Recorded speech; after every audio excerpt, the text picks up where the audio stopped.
On today's show, we're going to do something a little bit different.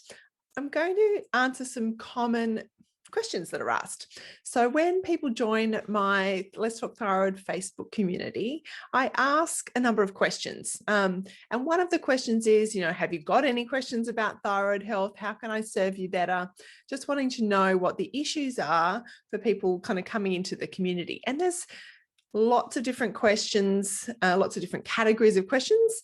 And so I'm going to try to answer some of them now, just briefly, just to give you a bit of an overview. If you've got a question, someone else has probably got a question. So that's why I say, particularly when you're in the group, no question is too small. Just ask, because somebody else will probably want to know the answer to it as well. And a lot of these questions get answered over time in the different podcasts and in the information that I share. So, but anyway, let's go. Hi, and welcome to the Let's Talk Thyroid podcast, where we discuss different aspects of living a healthy thyroid lifestyle, positively and practically, so that you can really thrive and not just survive. So join me, your host, Annabelle Bateman, and let's talk thyroid. So I'm going to say the first main category, the most common kind of question that people ask is around weight loss. And it usually doesn't even come in the form of a question. It just comes in a form of a statement: weight loss, weight gain, that type of thing. And it's something that I've been wanting to do a whole episode on. So actually in September, I'm interviewing Karen Martell, who is a sort of certified hormone specialist, transformational nutrition coach, and expert in women's weight loss. And I've listened to quite a few of her podcasts. She has thyroid issues herself, and I'm really looking forward to having her on the show and we're going to dive right into a lot of the weight loss questions. But until then, I just want you to remember, in general terms, in terms of weight loss, that reducing inflammation will help you to lose weight. So think about all the things that we talk about here about what we can do to reduce inflammation. So like reducing and removing typically inflammatory foods. And we'll get to that in a little bit later, because the next probably most common question people ask is about diet. But reducing those typically inflammatory foods,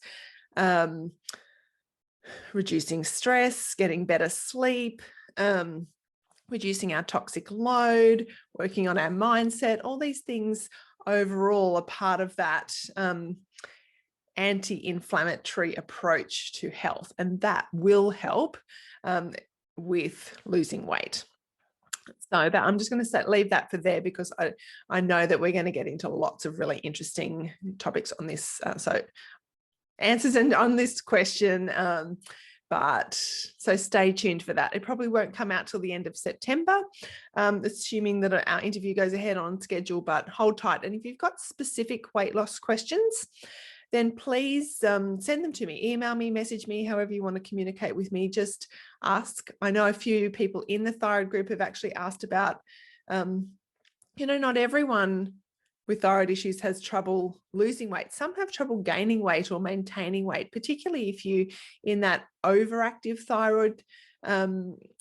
But then some people with Hashimoto's have trouble with that too. So there's a whole spectrum.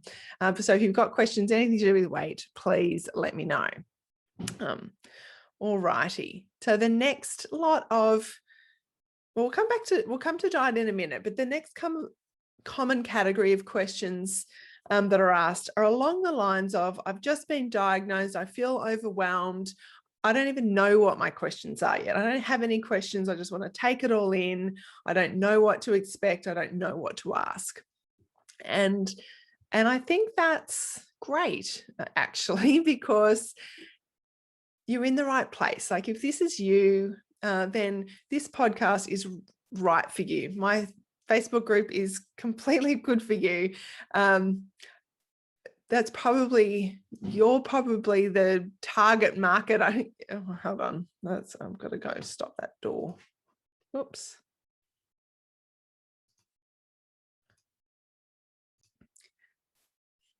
Yeah. So if this is you, if you're feeling overwhelmed, I've got a couple of things for you. So one is, I just recorded not long ago an episode exactly on this. So what to do, how to get started on managing your thyroid health when you've just been newly diagnosed. It's episode 43.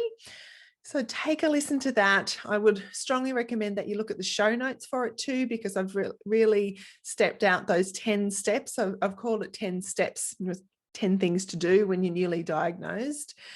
And one of them is to try not to get overwhelmed. So it's trying to work out that balance between being informed, taking responsibility, knowing there's lots of things you can do, but not getting paralyzed with all those things.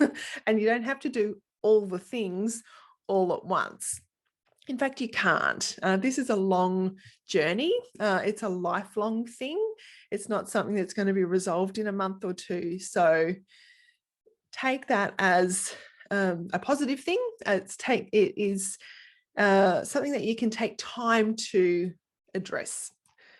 But the other thing I would say is listen to episode 7 of the podcast, which is the one where I talk to my doctor, and there's lots of really great foundational information in that episode. People have found that really helpful, and just about, taking that holistic approach to managing your thyroid health.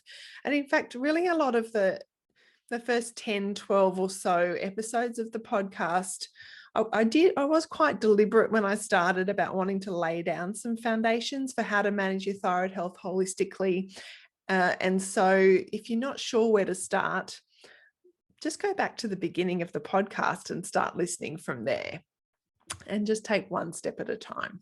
So that's, and maybe, anyway, I think all the tips really are in the podcast from episode 43. So go back and have a listen to that. And feel free to, if you're not already in the Let's Talk Thyroid community on Facebook, please join. Would love to have you there. And to have some more conversation with you in that spot. The other thing, of course, you can do is to book a strategy session with me, where we, just spend some time for an hour or so helping you pare back and to, make a plan as to how you're wanting to manage your thyroid health. Let's help you develop a bit of a strategy to get you started so that you can kind of cut through all that overwhelm. Now, another category of questions that get asked a lot is, how can I manage my thyroid health naturally? And I think sometimes sits behind that question, either explicitly or implicitly, is, I don't want to take medication. Can I do this without medication? Can I come off medication? Is there some sort of natural treatment, so to speak?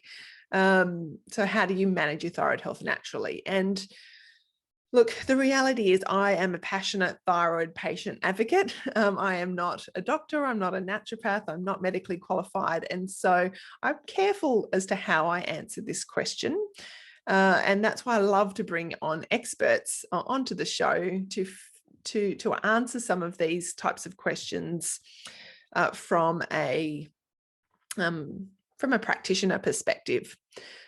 Having said that, I think from all I've read and my experience and all the people I've talked to, the answer is that it depends, and it will depend on your situation as to whether you need medication, still need medication. But I don't think taking a natural approach to your thyroid health has to be a question of medication or not medication. It doesn't have to be either or, it can be both.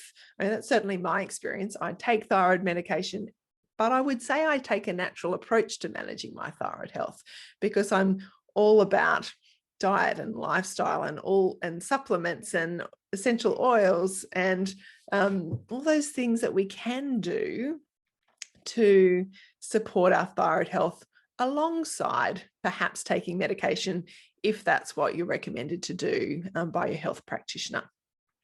There are different thyroid medications as well, and I do have on my list of topics to explore on the podcast an episode just on all the different thyroid medications. So I know I haven't done that yet, but you can get natural desiccated thyroid, which is usually thyroid hormone from a pig, and that is meant to basically be a natural, that is a natural sort of medication, as opposed to a synthetic hormone, which is the more common thyroid medication. So there are different medication options you can discuss with your doctor.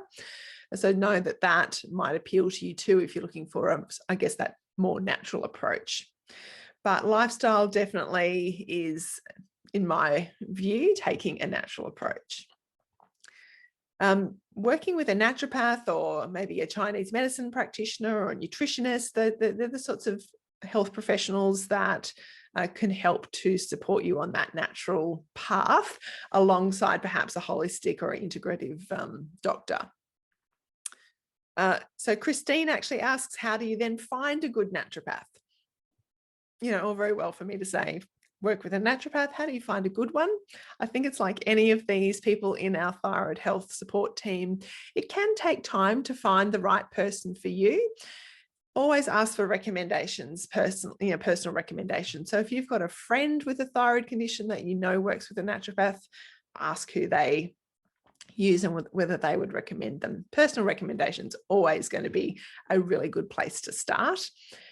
Do an online search. You can just search for thyroid naturopath or, Hashimoto's naturopath or Graves' naturopath or something, those types of search terms.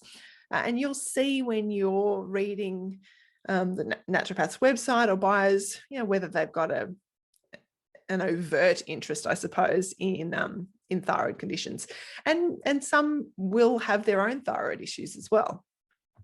I would say, in these times, considering online appointments or those sort of virtual consultations could definitely opens up a broader range of practitioners that are available to see. So would definitely consider online or Zoom appointments. You could look at the naturopaths that I've had on the show. There's Sharon Wilford in Brisbane. She is my naturopath, one of. I also see Tess Godfrey from time to time, so I sort of have both. Bronte May has been on the show. She's in Queensland. She works with all thyroid patients, but has Graves' disease and definitely works with Graves' disease patients as well. So you might want to check her out. Tara Nelson is in Western Australia. I had on not that long ago, and we talked about thyroid basics. She's a thyroid naturopath, so definitely worth contacting Tara. Then there's Ashley Mythen in Melbourne. So I know these are all Australian naturopaths. Ashley, I spoke to just before Christmas, all about different herbs, and the different herbs that can support your thyroid health. So they would be a good start. I've talked to a number of different American nutritionists and health coaches as well. That would be, so any of the people I've had on the show could be a good place to start if you resonate when you listen to the conversations I have with them. Then why not check out their websites and maybe make an appointment. But like anything, the right person for me might be different to the right person to you, for you. So ask around, do an online search, contact any of the people that have been on this show. Okay, next question comes from Deb. Is Hashimoto's curable to the point where a person can stop taking medication? So this is a really interesting question and sort of ties in with what we were just talking about a little bit before. No, the short answer is no, you can't cure an autoimmune disease, but that doesn't mean you can't put it into remission. That doesn't mean you can't reduce a lot of the symptoms. That doesn't mean you can't feel great. That doesn't mean there aren't lots of things you can do. So, but can you, I guess maybe the question is, can you get your Hashimoto's to the point where you can stop taking medication? And again, that is something you would need to work in with your health practitioners. Possibly, there are people that have been able to get their thyroid health to the point where they no longer need to take medication or don't need to take medication for a time, and then perhaps something flares up down the track and, and things change. It's a movable disease, Hashimoto's. So it might depend on how much damage has been done to your thyroid. So it is a depends answer, and it is unique, but possibly. But there's always things that we can be doing, even if we need to stay on some medication. Can you eradicate antibodies? Nicole asks. Well, you can definitely reduce antibodies. Perhaps you can eradicate them. Like I have heard of people who have no longer show thyroid antibodies. That doesn't necessarily mean that the autoimmune disease has gone away. Like we said before, it's not really curable. So in the right or wrong set of circumstances, then you can have an autoimmune flare where maybe that triggers again and the antibodies will reappear. So yeah. So you definitely can reduce antibodies. Yeah, anyway, I think that's that one. Now, lots of questions around diet. So there's a few specific questions I'm going to run through, but there are a lot of broad questions that get asked too, or just broadly like, what can we do about diet? What foods are good? What foods should I avoid? And we do talk about this a fair bit. So I'm sure if you've listened for a while, you'll have some idea. But so Kim asks, do we really need to be gluten-free? Well, the short answer is, in my view, yes. So if you want to listen to a really good conversation about gluten, then check out the conversation I had with Whitney Morgan. I think it's about episode 40-ish. I should have my list of episodes, but we're talking all about gluten, and that's been a really helpful, really popular episode. But do we need to be gluten-free? The short answer is, in my view, yes. There's lots of reasons why, many of which we do cover in that conversation. There's also a couple of earlier episodes on the show around why go gluten-free and how to go gluten-free. If you have never gone gluten-free, I would strongly recommend you be open to giving it a go and just see how you feel. I've just had an intake of my Kickstart Your Thyroid Wellness program finish last week, and really, there are a number of people who had never given up gluten before and felt significantly better after having done that. So give it a go. Next question is, I'd like to know a little bit more about the Autoimmune Protocol. So this question comes from Alana, and can that AIP, Autoimmune Protocol, help? Well, first of all, what is AIP? It's something that probably warrants a whole episode on, but the AIP stands for Autoimmune Protocol or Autoimmune Paleo. Some people refer to it either way. And basically it's an elimination style diet designed to remove all your typically inflammatory foods, and then to give your body time to heal, your gut to heal, and then to reintroduce some of those foods. Some of those foods stay out completely, things like gluten, often dairy, sugar, but some of the extra things may be added back in. So for example, what the Autoimmune Protocol removes is gluten, grains, dairy, soy, legumes, sugar. So that's basically your paleo. But then with the Autoimmune Paleo, also removes nuts, seeds, nightshades. So nightshades are things like tomatoes, capsicums, peppers, eggplant, even goji berries are a nightshade. So if you're wanting to look into this, you need to look up and see the nightshades, because there's quite a few spices that fall into that category as well. Alcohol. So, and eggs, and Autoimmune Protocol also removes eggs. So it's not designed as a long-term diet. It's not designed as this is the way to eat with an autoimmune disease. It is designed more as an elimination style. And then, like I said before, you might bring things back, particularly things like your nightshades or your nuts or your seeds or your eggs. And just then you see how you feel. Often, there's no fixed time, but, at least a month, often 3 to 6 months, people will go on the Autoimmune Protocol and just see how they feel.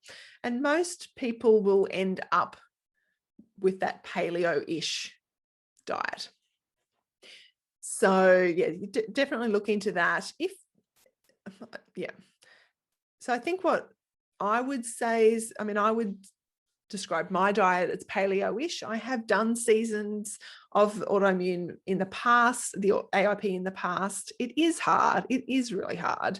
So you don't want to get to the point where you've removed so many things, you've got nothing left to eat, and your diversity of food is really reduced, and so that's not good for your microbiome. So you definitely don't want to stay doing it for too long, but it is a really helpful process. And if you've been following that paleo style diet, but you feel like there's still something or some things that you're eating on a regular basis that aren't still quite right, maybe you're still feeling inflammation, you still got digestive issues, you still got some brain fog, you still got some of those symptoms, then playing around with some of those extra autoimmune things, like particularly like your nuts, seeds, eggs, and nightshades. It's really common, particularly for joint inflammation, I think, for people to find nightshades a problem. So do have a play around with that. Paleo style might not be enough, or there might be seasons where you just give your body a rest from having those things. So that's that diet. I know we've talked a lot about diet in the past.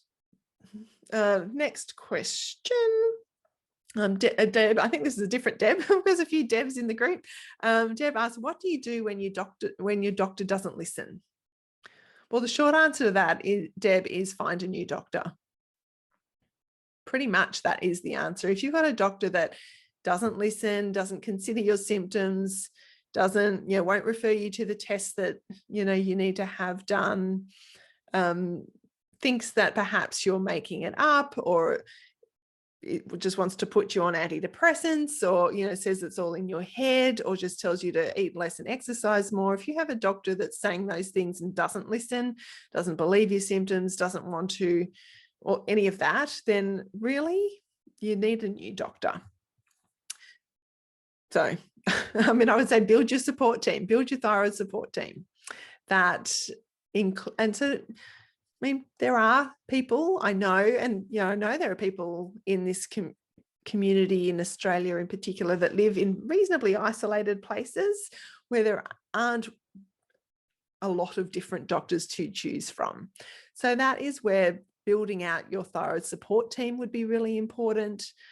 Maybe looking at online consultations, doing your own research so that what you want to, how you want to manage your thyroid health. In fact, in the latest episode of the podcast where I was chatting with Hayley, she talks about that. She said, when she was diagnosed, she read Stop the Thyroid Madness and I can remember the name, but the Thyroid Sexy book. And she took one of them, I think it was the Stop the Thyroid Madness, to her doctor, asked her doctor to read it. The doctor did. That really helped. So if you've got a doctor that maybe is open to learning, then that could be an approach, or you become educated so that you can either manage certain aspects of it alongside seeing your doctor if you really don't have a choice. Go, see that naturopath, but educate yourself. And really, for most people, I think we can change doctors, or we can have a doctor that maybe you go to one doctor for your I don't know, your pap smears and your regular checks, and if you've need antibiotics for some reason, you can have a doctor for that, and then you maybe have a separate doctor that you see for your thyroid health. That's certainly my experience. That's what I do. Next question. What do you do for chronic constipation? So there are actually quite a few questions that come through that deal with asking, how do we manage certain thyroid symptoms? And I would say this is one of them. And I've actually done a whole series on 30 common Hashimoto symptoms. Some of them do overlap. So whether you're hyper or hypo, or even if you've had your thyroid removed, then you're obviously going to need to be on thyroid medication. So a lot of these things do overlap, even if the causes are different. So you might want to check out that 30 common thyroid symptoms series. You'll find it on my website. This year on YouTube, I did a series on it. So I will put some links to these specific questions. But one of the questions was, what can you do for chronic constipation? Now, chronic constipation is a very common symptoms for an underactive thyroid. So that's hypoactive thyroid, usually caused by Hashimoto's. So you'll definitely want to check that out, but know that it is a really common symptom, because when your body slows down, everything slows down. So that includes the muscles that keep everything moving through your digestive system and out, slow down. So I guess the most important thing you can do is to get your thyroid functioning well, optimally. So that goes back to working with your health practitioners.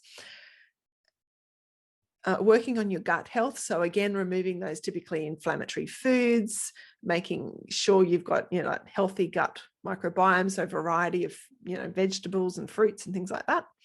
Slippery elm bark powder can be helpful for constipation. We've used that in our house.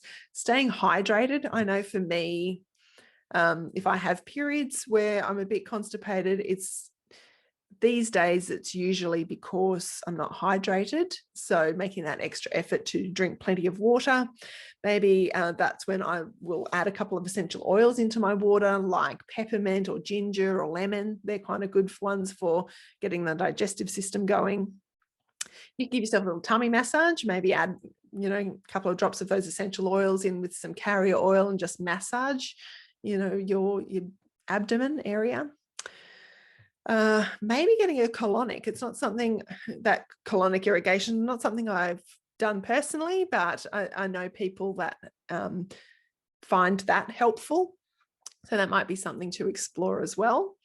So yeah, definitely just know that it is a sign. So there could be a sign too that maybe you need to get your thyroid levels checked if you haven't had them checked in a while, because maybe things have slowed down a bit. So that could be one of those clues that you think, oh, okay, things have been going along well for a while, a bit constipated, and if, worth getting your thyroid levels checked. Next question kind of comes also in those symptoms area, which is 2 questions around fertility. So Rabia asks, how can you conceive when you have no thyroid? And Nicole asks, what's the impact of thyroid on fertility? Now, this really is another topic that really should, is on my list of topics to cover with the appropriate health expert. But again, know that this is a symptom of an underactive thyroid. It can be. It's not always, but it can be. So if you're having trouble falling pregnant and you don't know if you have a thyroid issue, do get your thyroid levels checked, because perhaps that could be part of the contributing factor. But if these questions really, I guess, are coming from people who know they have a thyroid issue, want to have a baby, what do we do? So you need to be working with your health team to get your thyroid functioning optimally, obviously. And if you don't have a thyroid, then you need to be making sure that your thyroid medication that you're taking is being properly absorbed and converted in your body. So that's where it's important to get your T4, T3 levels checked, know that your body is converting T4 into T3. And if it's not, be working with your health practitioners to work on your gut health and your liver health and other aspects that are going to help your body convert that, or maybe try different kinds of medication. So you do need to be actively working with a doctor who really understands thyroid health, both when you're trying to fall pregnant and when you're pregnant, because the pregnancy hormones muck with your thyroid as well. So now, thyroid hormones are important for all different aspects of fertility, from regulating our menstrual cycle. So if you, and as an aside, menstrual cycle irregularities can be a symptom of poor thyroid health. Your ovulation patterns, egg release growth, all of these things. Basically, every cell in our body needs thyroid hormones to be working properly. So our reproductive system needs that too. I will put a link, as I said, to a post that I've already done on infertility, but do have a look at that. There are a few more specific things and a link to another article that's really helpful. So, but yeah, I guess knowing that it is a symptom, and I will, if you know of a great expert on this topic, please feel free to let me know so that I can request an interview for the podcast. Okay, next question. The questions, we're nearly at the end, actually, and a couple more questions. I love this question, actually. This comes from Shona, and her question was, how can I help myself be well? I love that question. Well, Shona, you are absolutely in the right place, asking the right questions. And hopefully you've been getting some different ideas since you joined the group on how to live well. So really, it's about living a thyroid-friendly lifestyle. So how can you be well? You can, eat thyroid-friendly foods, remove thyroid not friendly foods. You can be managing your mindset. So like we've talked in the past about having that long-term mindset, about trying to take a step back and let go of the things that maybe don't matter so much, that, trying to reframe negative things into positive, into having hope, into learning how to unwind, manage stress well. That's really important for helping yourself to be well. And reducing our toxic load. So reducing exposure to toxic chemicals where you can. So whether that's in your food, your household cleaning products, perfumes. And we've covered that a bit in the podcast in the last little while. So if you're not sure, you can go back and have a listen to that. But it's really all of that, and that's how we be well and working, with our thyroid health support team. But great question. I love that question. Next question. Actually, I didn't write down who asked this one, but somebody asked, which supplements will optimize thyroid health?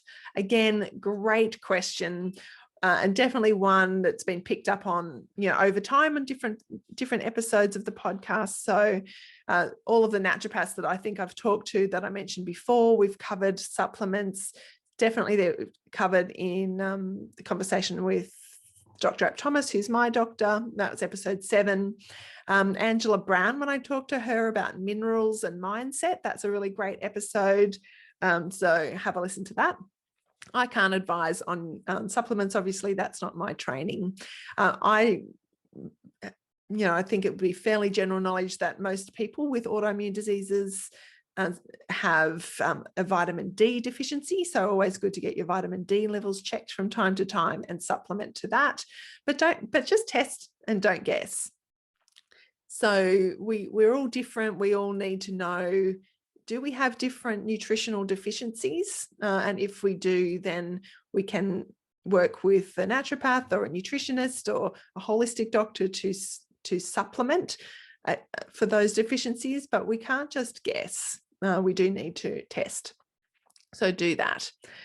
I think taking a broad spectrum, multivitamin can be a good idea, but that's more of a buffer. It's not really trying to deal with deficiencies. So I definitely want to get that checked out. All right. The last question, and again, I love this because the questions make me think, oh, now that's a good topic to interview someone about and to bring in an expert on. And this is one of those topics that this question comes from. And that's about dealing with thyroid health and our kids.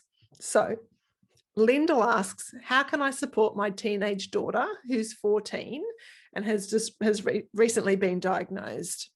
I'm pretty sure with Hashimoto's. I haven't written that down as I've copied the question, but her question was around mood, falling asleep, weight gain, and fatigue. And also Lauren asks about food, oils, and a natural approach. And then Melissa asked about risks of genetics and risks of acquiring thyroid issues. So the topic generally, I guess these questions around thyroid health and children or teenagers. And so I'm really looking forward to talking about that in more depth. But here's a few general thoughts. Definitely genetics are a factor. When we look at what causes thyroid conditions, there's lots of different factors, but genetics is one of them. So if I have a thyroid condition, I have Hashimoto's, then my kids could have a genetic predisposition to it. So my mum has it, I have it, my kids could have it. So from my perspective, my boys are all teenagers now. I'm on the lookout, not any neurotic way, but I am trying to observe whether I can see thyroid symptoms. So, and I have had one of my kids tested recently because I could see a few things, and, you know, it has come back okay for now, but I'm just going to watch that carefully. So definitely be on the lookout for, you know, for that. And people, you know, kids, even like little kids can have thyroid problems. So that is definitely something to, I guess I'd say be alert to. Again, test, look for symptoms. The questions around management. So Lyndall's questions around mood and falling asleep and weight gain, fatigue. Lauren's questions around managing food with oils and all of that. You know, I don't think that it's really any different for teenagers as it would be for us in terms of a general how to manage. We need to be working, helping them work with some health professionals, helping them to understand, I guess, on an age appropriate level, how their thyroid works and the things that they can do to improve it. So helping them to understand, for example, why diet matters, why over-exercise might matter, why managing stress levels matters. If they understand why changes in their diet and lifestyle may help, then I think that's going to help them to adapt to that. I would say definitely, if on those specific things, check out the thyroid symptoms series that I've done, because I've covered all of those: mood, sleep, fatigue, weight gain, all of that. But they can benefit as you best see as a parent, you know, in a realistic way as to how to help them to manage those things. And definitely you want to be working with some appropriate health professionals to get them the right help that they need. I mean, look, I look back and I was diagnosed at 23. You know, I'm sure that I know that I was dealing with a lot of these things as a teenager. I just didn't know. Now, how I would have dealt with managing those as a teenager, I don't know. And for me, that was back in the 80s. So, but now when I look at my kids, and I mean, recently a whole family did a month of no gluten, dairy, and sugar, in part to kind of help the one child that, you know, I had tested for thyroid issues, and definitely doing it together as a family helped. Making sure that the household was stocked well with food, appropriate food, helped a lot. Teenage boys are hungry, and when they're not just filling up on bowls and bowls of cereal, then I definitely needed to have more food. So I thought that was something that as a mum I could do to help facilitate that process. So yeah, I think the things that help us may help them. It's just going to be, I would think that that's tough. I haven't dealt with that yet on an ongoing basis in my household. And, you know, I didn't deal with it myself as a teenager. So I think do our best, do your best. You're an amazing mum for asking the question and for being in the group and for trying to understand. But bear in mind that if your children have diagnosed thyroid issues, just make sure that you're getting tested as well, just in case that genetic predisposition has come from you. If you don't already know you've got a thyroid issue, know that there could be that as well. So get that tested. All right, everyone. Well, that is my Q&A done for today. If you've got other questions, I would love to know them so we can cover them maybe in another Q&A session down the track. Looking forward to bringing you some more information. I think I'm going to edit that bit out.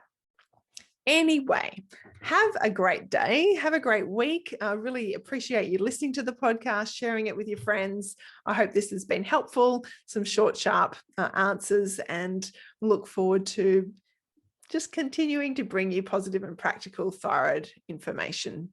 so that you can thrive and not just survive with your thyroid condition. See ya. Thank you so much for watching this episode of Let's Talk Thyroid. I would love it if you enjoyed it, if you would hit subscribe and the bell. That would be really helpful. Even more helpful actually would be to share it with someone else who you know has thyroid issues or you think would benefit from listening. That really is part of my mission, I suppose, is to spread the message of positive and practical approach to managing your thyroid health so that people really kind of have more energy to get on with living their life and not just kind of trudging through each day. So spreading that word really genuinely helps other people feel better, live better, be better. The best way that you can connect with me is through my website, which is annabellebateman.com. From there, really, you'll be able to connect in all the other ways. I would love it if you would join my Facebook community group. There's lots of great support there. It's all free. That's just being with like-minded people. But from the website, you can also book a strategy session with me. So if you're feeling a bit overwhelmed, not too sure where to start, then book a strategy session.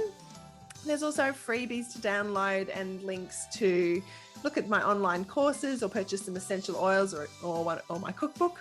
So that's really the hub, would be annabellebateman.com. But look forward to connecting with you and just being in this thyroid health journey together. Have a great day. Bye.